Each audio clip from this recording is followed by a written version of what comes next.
everyone, welcome to Distress Inks 101 on Stenciling, my free online class. Today we're going to be looking at stenciling and distress inks.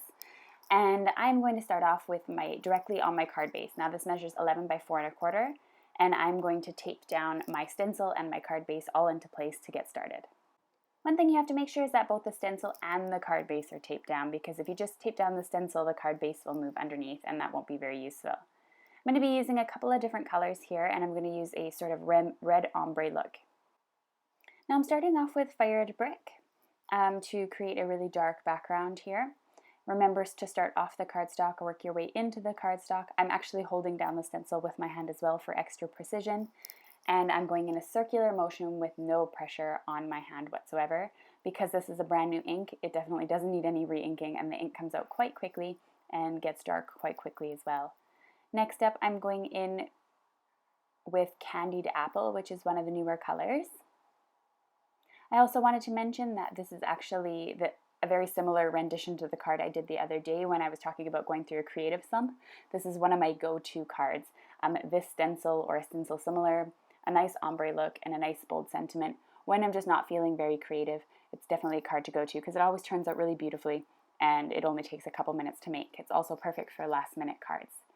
So now that I'm going in with Candied Apple, I'm going to finish up the final touches using Abandoned Coral ink, another one of my favorites, and it's going to get a little bit of an orangey pink tinge to it.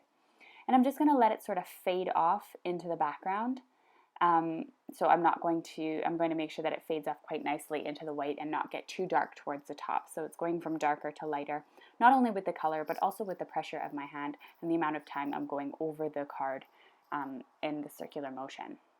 I always think that the funnest part about doing stenciling is revealing the actual result when you're finished taking off the stencil. So I'm just going to carefully remove the masking tape, and you're going to see what a great stencil this is. The stencil's from Create a Smile Stamps. She has really great intricate stencils, and I love the different geometric patterns that she has. So I'm just going to fold my card base here, and I just wanted to trim that little sort of bit that got a little bit rough on the edge. And then I'm just going to simply stamp my sentiment, and my sentiment comes from the Winnie and Walter stamp set.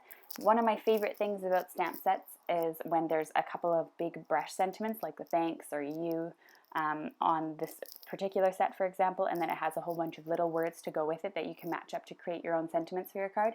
I own about 5 or 6 sets of those, and it's honestly one of those stamp sets I've never sold and I've always hung on to because you always need sentiments, and there's just so many possibilities when you can really just make your own. So I'm going in now with the VersaFine ink. This is my favorite ink for doing sentiments. I'm a little bit nervous not stamping with my Misty right now just in case it doesn't turn out super bold black. Usually I always use my Misty, but I try to keep using my stamp press in my videos to show that you don't need a Misty to create cards. So I still like to remind people of that. So the last thing I wanted to do was just add a couple of sequins. These are from the Ton, and these are, I think, called Moon Fairy. They are clear sequins, but they have sort of a white pearl tinge or a pink pearl tinge to them, and I really like the way that they look on this card. So that's the end of today's card tutorial featuring stencils and distress inks and also an ombre look. I hope you enjoyed the video. All the supplies used are linked to below in the video description or on my blog. You can access my blog here at the top of the screen, or on the right you can subscribe to my channel by clicking the subscribe button, or lastly the photo there, you can access my class from yesterday if you happen to have missed it. Thanks for watching everyone, and I'll see you tomorrow for the last day of class.